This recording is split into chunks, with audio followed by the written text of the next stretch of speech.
여러분 아마 카르페 디엠이라는 말을 들어보셨을 겁니다. 현재를 즐겨라 라는 의미로 사용하고 이것을 직역하면 이날을 붙잡아라 라는 뜻이기도 합니다. 조금 과장하면 이 카르페 디엠이라는 말은 놀고 먹고 마시자 라는 의미이기도 합니다. 그렇게 생각해 보니 인생을 즐겨라 라고 하는 이 목소리는 이 라틴어를 쓰던 아주 오래전 그때부터 있어 왔고 지금도 여전히 매 시대를 불문하고 이러한 목소리가 있어 온 것 같습니다. 얼마나 현대인들이 피곤하고 또한 현대인들이 얼마나 압박 속에 살아가다 보면 이런 이야기들을 끊임없이 하고 있는데 여전히 이 이야기가 실현되지 않고 있는가라는 생각을 해보기도 합니다. 제가 신대원 때 체육대회를 한 적이 있습니다. 학교에서 체육대회를 하면 총 8개의 팀을 나눠서 서로 경기를 합니다. 각각 팀마다 옷도 맞추고 또 각각 구호도 만들고 현수막도 만들고 해서 경기를 하는데 아시다시피 전사님들이 뭐 하나 하면 제대로 하잖아요. 이분들이 교회에서 하던 버릇이 있어가지고 학교에서도 아주 화려하고 장난이 아닙니다. 심지어 어떤 팀에서는 구약에 있는 언약궤 모양을 만들어가지고 언약궤를 짊어지면서 체육관을 돌며 마치 전쟁에 나가는 사람들처럼 그렇게 쇼를 하기도 하고 아주 나름 재밌게 놉니다. 그 중에 한 팀에서 큰 현수막을 만들어서 달아놨는데 이런 문구를 달아놨습니다. 천국에서 쉬자. 천국에서 가면 어차피 쉴 테니 여기서 죽도록 경기에서 다 우승해버리자 라고 하는 의미로 천국에서 쉬자라는 문구를 달아온 거죠. 사실 이 문구는 체육대회뿐만 아니라 이 전도사님들의 아마 심경, 마음일 수도 있겠죠. 어차피 천국에서 쉴 테니 이 땅에서 주의 사명을 감당하고 충성을 다해 살자, 최선을 다해서 살아가자, 이런 식의 마음 자세였을 수도 있습니다.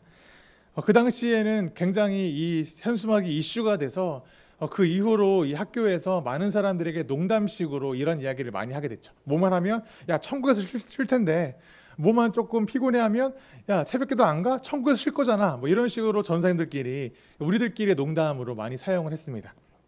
그 당시에는 조금 감동을 했어요. 아 진짜 맞아, 천국에서 쉬어야지. 그럼 되니까 이 땅에서 열심히 살자.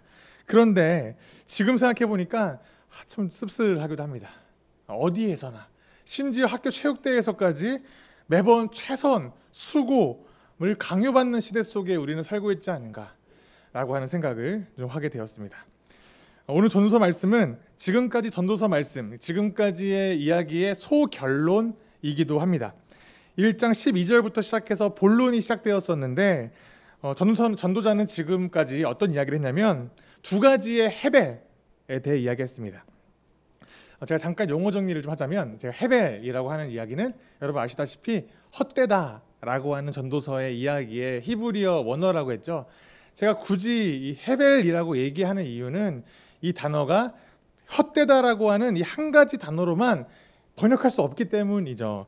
성경에서는 필요 없고 쓸모없고 가치 없다라는 뜻으로만 이것을 쓴 것이 아니라 호흡 같다, 안개와 같다, 우리가 통제할 수 없다, 미래가 불확실하다, 예측이 불가능하다 등등등 아주 다양한 의미로 이 단어를 사용했는데, 단순히 헛되다라고만 우리가 읽어버리니까 전도서의 주제는 헛되다구나, 인생 무상이구나 라는 식으로 우리가 잘못 해석해 왔다는 거죠. 하지만 그렇지 않다는 것을 우리가 기억하자라는 겁니다. 그래서 제가 가끔씩 헤벨이라는 말을 굳이 사용하는 이유는 이것을 상기시켜 드리고 싶어서입니다. 물론 머리가 아픈데 됐고 다 필요 없고 나는 헛되다 라고 생각할 거야 라고 해도 괜찮습니다. 무관합니다. 다만 이 말씀이 부질없으니 대충 살아라, 어차피 헛되니 열심히 할 필요 없다 라고 하는 의미가 아닌 것만 우리가 기억하면서 계속 전도서 말씀을 우리가 이어갔으면 좋겠습니다. 어쨌든 이 전도자는 이 지금까지의 이야기에서 두 가지의 헤벨, 두 가지의 헛되다를 이야기했다고 했죠. 기억하실지 모르겠지만 첫 번째는 바로 우리의 지혜가 헛되다. 아무리 열심히 지혜를 짜내봐야 이 땅에서 이 지혜가 헛되기에 우리는 알 수 있는 것이 없다라고 하는 지혜의 헛됨에 대해 이야기했고, 두 번째로 지난주에는 우리 행복의 헛됨, 수고의 헛됨에 대해서 이야기했습니다. 아무리 수고해봐야 이 땅에서 행복할 수가 없다. 수고해봐야 의미 없다. 라는 식으로 지난주 말씀을 이어갔죠. 그런데 지난주에도 제가 잠깐 언급드렸다시피 전도자가 이 이야기를 할 때 헛되다라는 말을 한 것은 좋은데, 해배를 말한 것은 좋은데 왜 그런지에 대한 이유는 이야기하지 않았다라고 제가 말씀드렸습니다. 이유는 말하지 않고 언급하지 않고 그저 그냥 헛되다, 다 헛돼 하고 끝내버렸다는 거죠. 도대체 왜 그러냐, 그 이유를 우리가 알고 싶은데 우리는 그것을 듣지 못한 채 말씀이 끝이 나 버렸습니다. 그런데 바로 오늘 본문에서 그 이유가 등장합니다. 기쁨, 행복의 헛됨과 수고, 우리의 수고의 헛됨, 이 왜 그런지 바로 작은 결론을 함께 내리면서 오늘 말씀 가운데 우리에게 지혜를 주고자 한다는 거죠. 오늘 본문을 통해서 왜 그랬는가, 전도자의 그 의도는 무엇이었는가를 함께 살펴보고, 동시에 그렇다면 우리가 이 땅에서 바라볼 것이 무엇인가, 무엇을 바라보며 살아야 될 것인가에 대해서 함께 이 본문을 통하여 발견하는 시간 되길 소망합니다. 오늘 말씀은 24절부터 26절까지 함께 읽었죠. 그런데 12절부터 23절까지의 말씀도 조금 같이 우리가 봐야 될 것 같습니다. 12절 말씀을 보시면 1장에서 이미 이야기했던 지혜의 헛됨에 대해서 2장 12절에서 다시 한번 또다시 언급하고 있습니다. 다시 정리를 하기 위해서 또 언급을 하는 거예요. 슬기의 헛됨, 지혜의 헛됨을 12절에서 이야기하죠. 제가 12절 하반절을 읽겠습니다. 무엇이 슬기로운 일이며 무엇이 얼빠지고 어리석은 일인지 알려고 애를 써보기도 하였다. 이미 1장에서 이야기했던 그 이야기죠. 이미 내가 지혜를 가지고 세상의 모든 것을 알아보려 했는데 결국은 얼빠지고 미친 것들만 내가 지식을 해봤지만 헛되더라. 이 이야기를 다시 한번 언급하는 겁니다. 그런데 이 지혜가 헛되다. 왜냐하면 이 12절 앞부분에서 말씀하는 것처럼 기껏해야 앞서 다스리던 왕이 이미 하던 것뿐이다. 그래서 헛되다라는 거죠. 1장에서 말한 것처럼 해 아래에는 새 것이 없기 때문이라는 겁니다. 어차피 다 전에 했던 것이라는 거죠. 이미 이전 왕이 했던 정책이고, 이미 그가 아무리 열심히 정책을 펼쳐서 지혜를 가지고 다스렸다 하지만 결국 과거에 했던 일이다. 앞으로도 할 일이다. 그러니 내가 이 지혜를 아무리 짜내봐야 헛된 거 아니겠느냐라고 이야기를 하는 거죠. 아무리 좋은 말을 해도 사실 전에 누군가 했던 말이다. 사실 설교도 그렇다고 생각합니다. 아무리 목사가 지혜 있고 설교를 잘한다고 해도 하나님 말씀을 다시 전달해 드리는 것뿐이지 엄청난 지혜로 목사가 말씀을 만들어내는 게 아니라는 것입니다.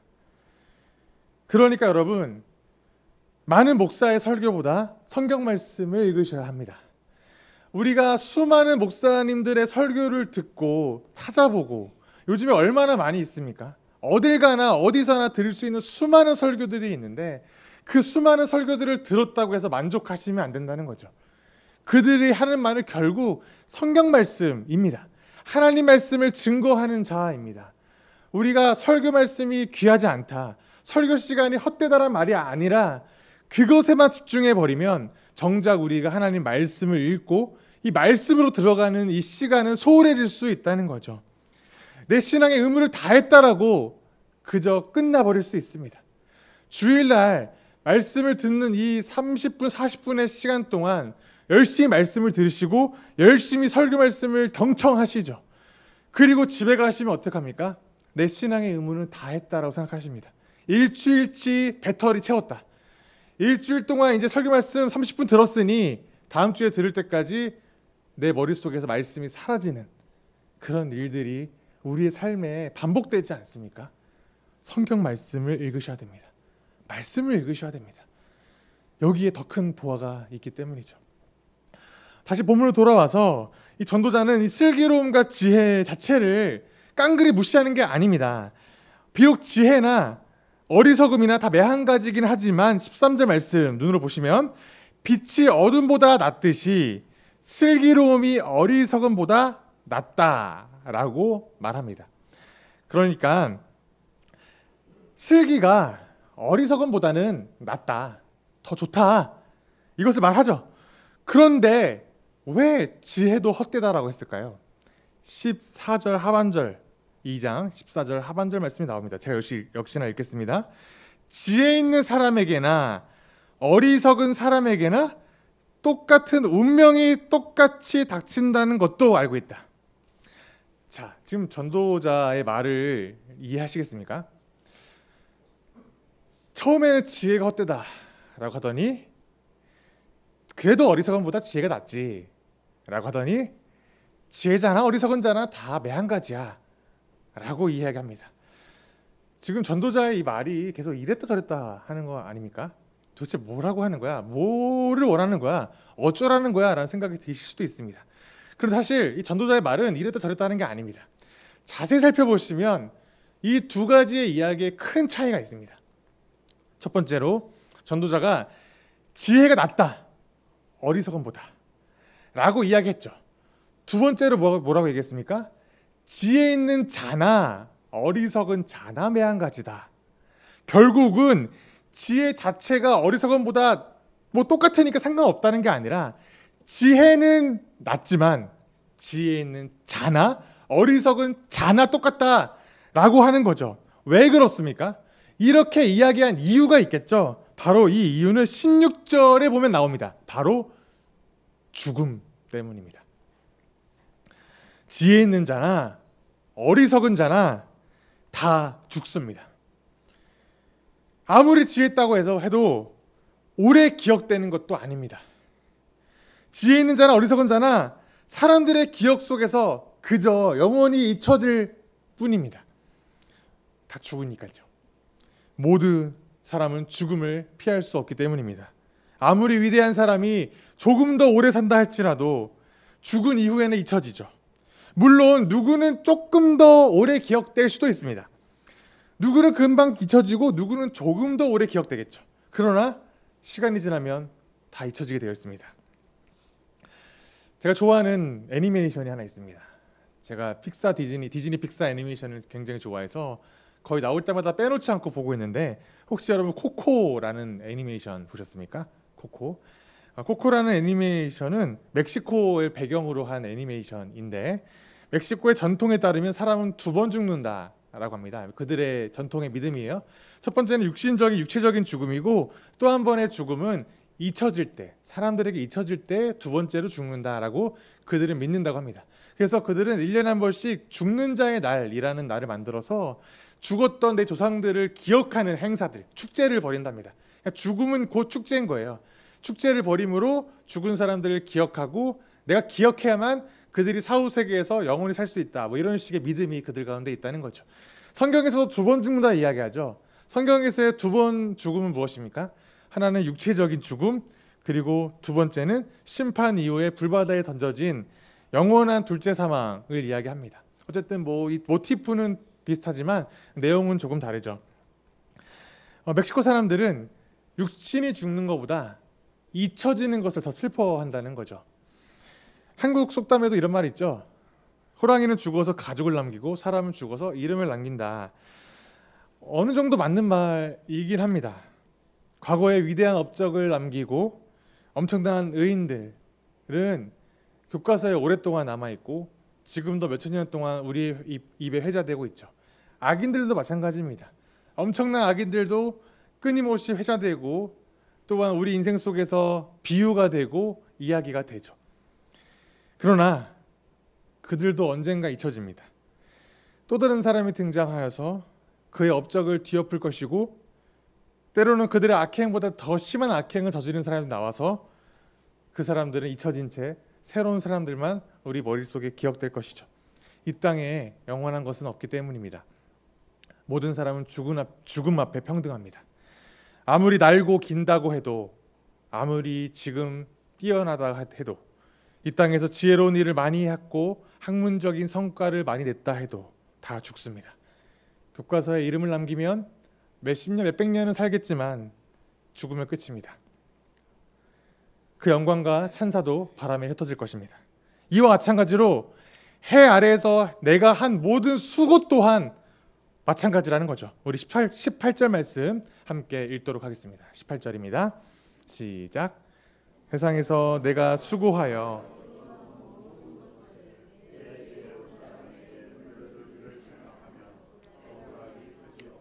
아무리 수고하고 노력해도 결국 내가 죽으면 물려줄 뿐이라는 거죠.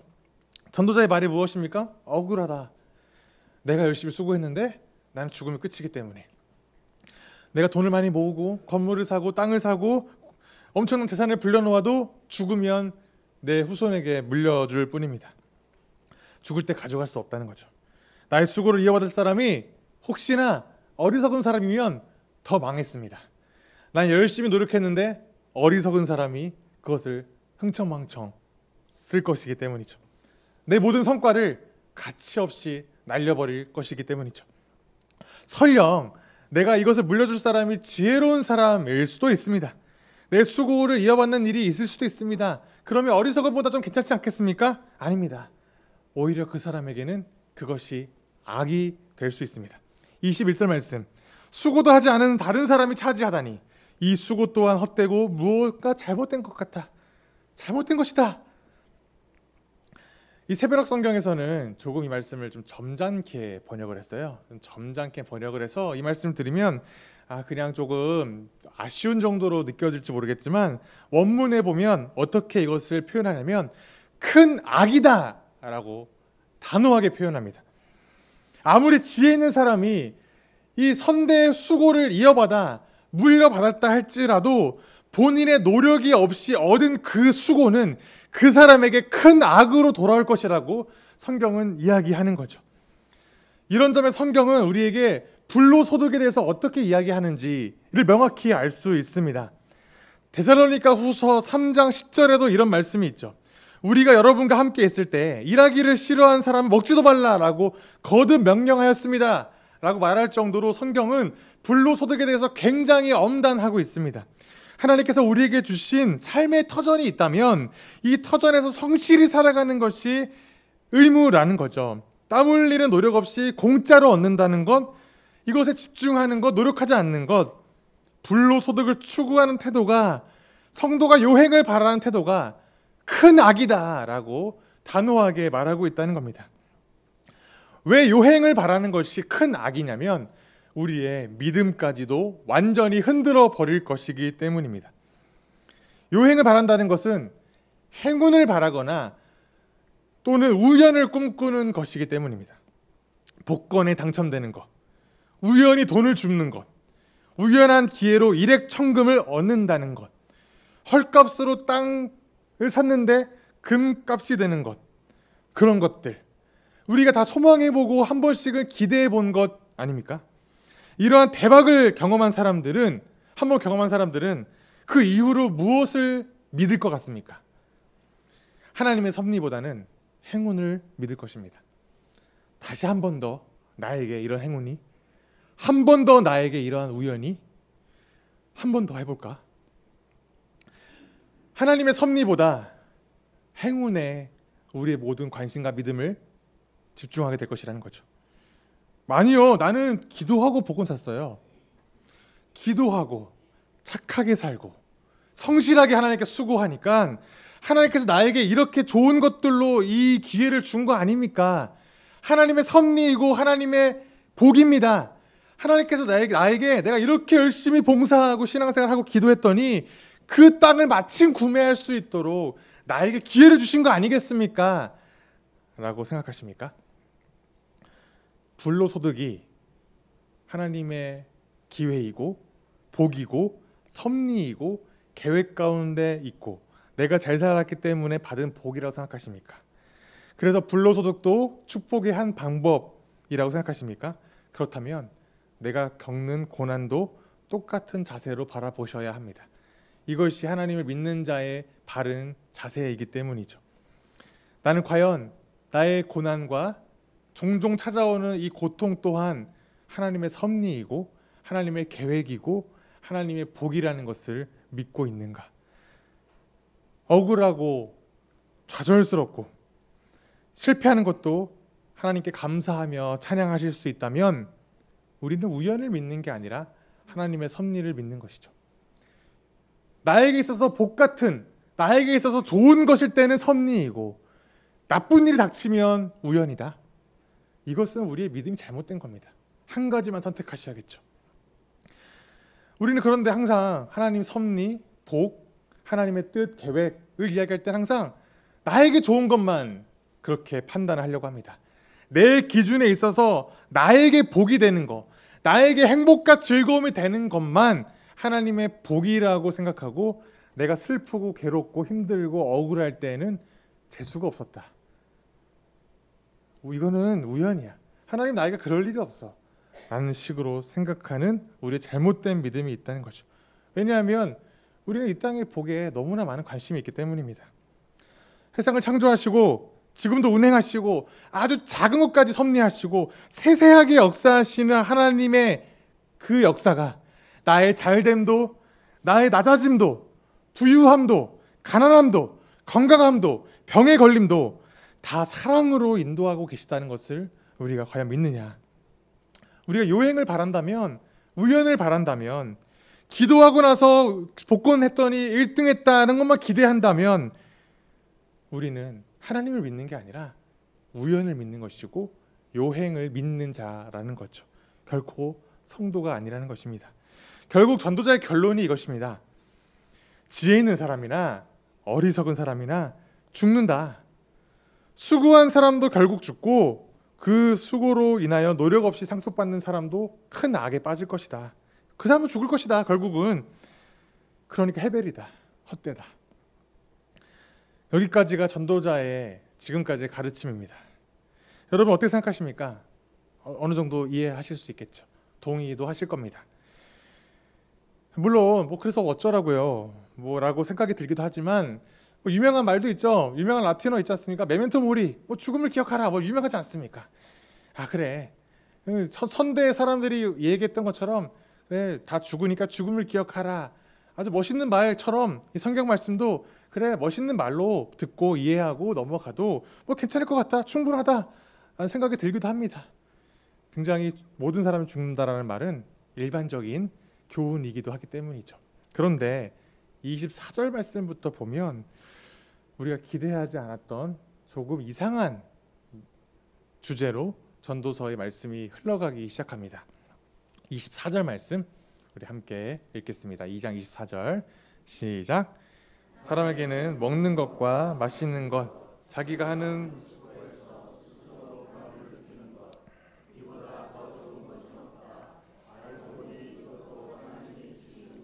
지금까지 수고가 헛되다고 하더니 갑자기 또 오늘 이 본문에서는 기쁨을 누리는 것, 헛된 게 아니라 행복한 거다.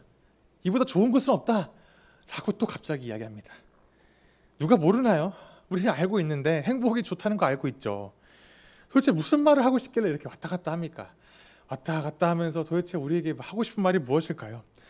설교를 시작하면서 언급했던 카르페 디엠, 오늘을 살자, 즐겨라, 먹고 마시고 즐기자, 오늘을 붙잡아, 이런 말인가요? 다 포기하고 체념하고 어차피 헛되니까 대충 즐기다가 살면 참 즐겁겠지, 이 말을 우리에게 하고 싶은 것이겠습니까? 죽으면 쓸데없으니 다 써버려라, 마음대로 살자, 죽어라, 이 말은 분명 아닐 겁니다. 도대체 전도자가 하고 싶은 말은 무엇인지 진짜 지금까지 이야기의 결론이 바로 이 말씀에 숨겨져 있습니다. 24절 하반절, 알고 보니 이것도 하나님이 주신 것. 26절, 하나님이 마음에 드는 사람에게는 슬기와 지식과 기쁨을 주시고 눈밖에 난 죄인에게는 모아서 쌓은 수고를 시켜서 그 모은 재산을 하나님 마음에 드는 사람에게 주신다라는 거죠. 바로 여기서 하고 싶은 말은 무엇이냐면 우리가 무엇을 기뻐해야 하는가입니다. 지금까지 우리의 수고와 우리의 모든 기쁨이 헛되다, 우리의 지혜도 헛되다 라고 말했다면 진짜 헛되지 않은 진짜 즐거움이 있는 바로 그것이 있다는 거죠. 바로 우리에게 하나님께서 생명을 주시고 이 땅에 살게 하신 이유가 분명히 있다라는 것입니다. 그것은 바로 하나님께서 매일 우리에게 허락하시는 그것을 즐겨라 입니다.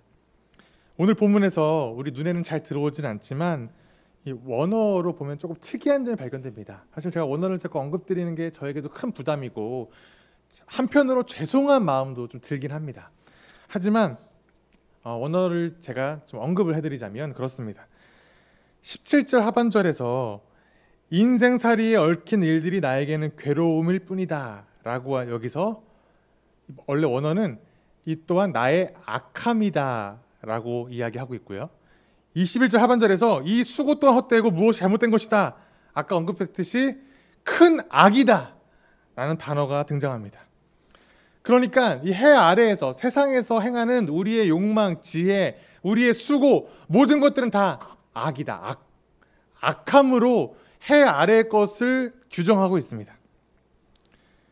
그런데 24절 말씀에서 이보다 더 좋은 것은 없다, 알고 보니 이것도 하나님 주시는 것, 이보다 더 좋은 것은 없다 라는 말은 그의 마음에 더 선한 것이 없다, 하나님의 마음에 더 선한 것이 없다라는 뜻이고, 26절 하나님이 마음에 드는 사람에게는 슬기와 지식과 기쁨을 주신다라는 것도 마음에 드는 게 아니라 하나님은 그가 선하다 하시는 자에게 슬기와 지식과 기쁨을 주신다라고 말하고 있습니다. 아까 사람의 행위, 사람의 삶, 인생은 악하다, 큰 악이다, 악이다라는 식으로 계속 반복하여 언급하더니 반대로 이번에는 하나님에게는 선이다, 선이다 라는 말이 반복하여 따라오고 있다는 겁니다. 이 두 가지의 큰 이야기가 지금 오늘 본문에서 이렇게 대조되고 있다는 거죠. 곧 하나님의 선이 기준이라는 겁니다. 기준이 어디에 있느냐, 헛되다, 헛되지 않다 라고 하는 이 말의 기준이 있어야 되는데 기준이 곧 하나님의 선에 있다는 거죠. 하나님이 우리에게 베풀어 주시는 것, 바로 그것이 선이다, 좋은 것이다 라는 것이죠. 단순히 하나님이 편협한 분이어서 내가 봐서 마음에 드는 거, 여기 보니까 여기 여기 민권사는 마음에 드니까 오케이 다 줄게, 여기 보니까 이 목사는 마음에 안 드니까 다 치워버릴게. 하나님이 보니까 아니야, 생각해보니까 아니다, 민권사도 좀 그보다 별로인 것 같아, 뭐 이런 식으로 하나님이 편협하게 막 왔다 갔다 하시는 분이 아니라는 거죠. 하나님에게 있어서 하나님에게 기준은 오직 하나님께만 있다는 것, 하나님이 선의 기준이라는 것, 하나님의 마음이 곧 선의 기준이시기 때문에 하나님이 곧 선으로 행하신다는 것. 정리하자면 전도자가 말하고 싶은 것은 무엇이냐면 죽으면 그만이니까 대충 살다가 먹고 마시고 놀다가 죽자가 아닙니다. 어차피 죽을 것이니 뭐 이렇게 아등바등 사냐 또 아닙니다. 무엇이 옳은 것인지 무엇이 선한 것인지를 바로 알고 추구하며 그것을 즐기자라는 것입니다. 우리의 수고와 기쁨과 행복을 추구하려면 먼저 그 기준이 어디에 있는지를 먼저 알자라는 거죠. 우리가 매주 기도하고 매일 기도하는 주기도문에 있듯이 일용할 양식을 주시는 하나님께 기뻐하자라는 것입니다.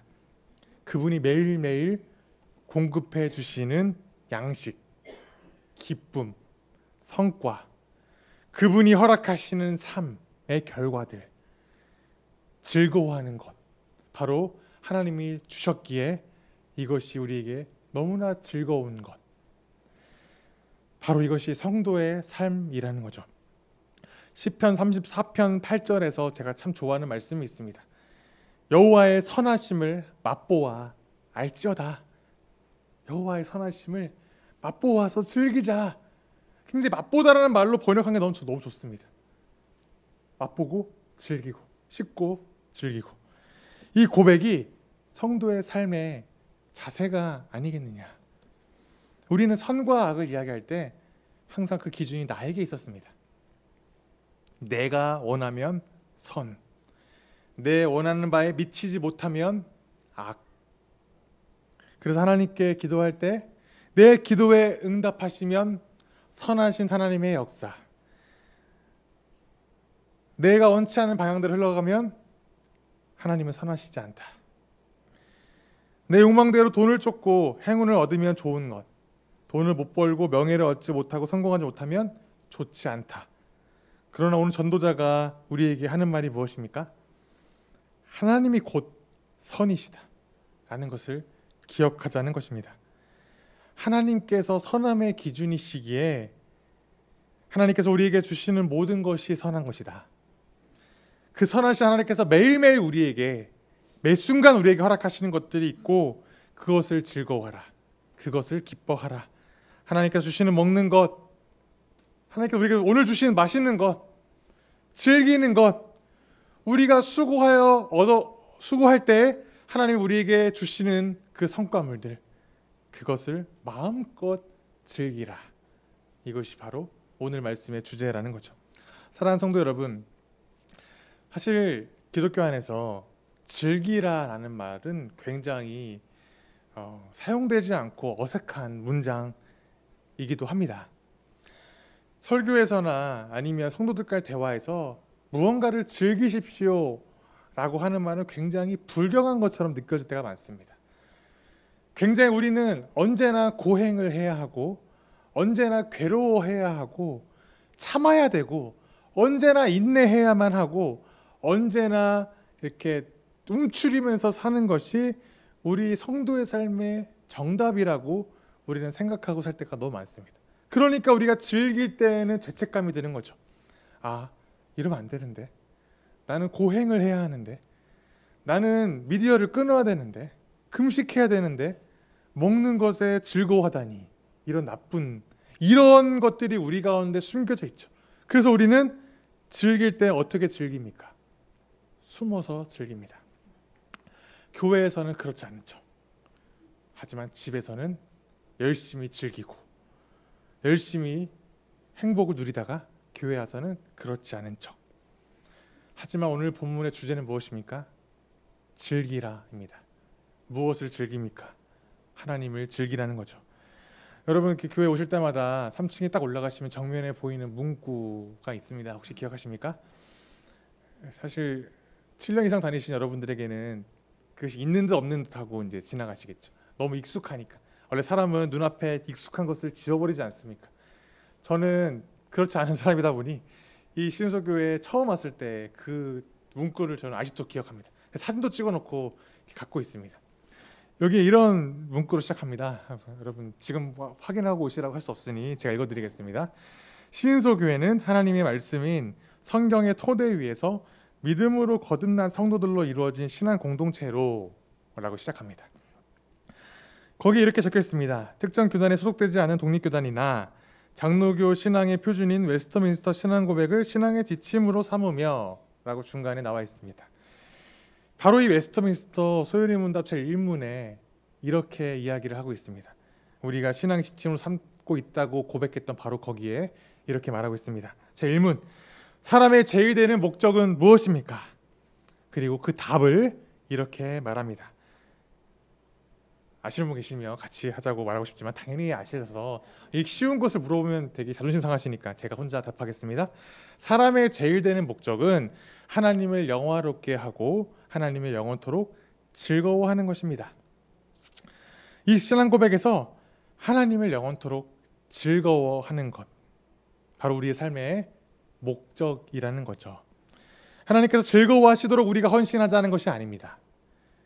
하나님께서 기뻐하시도록 우리의 삶을 헌신하자 아닙니다. 우리가 하나님을 즐거워한다 라는 것이 우리 신앙의 목적이라는 거죠.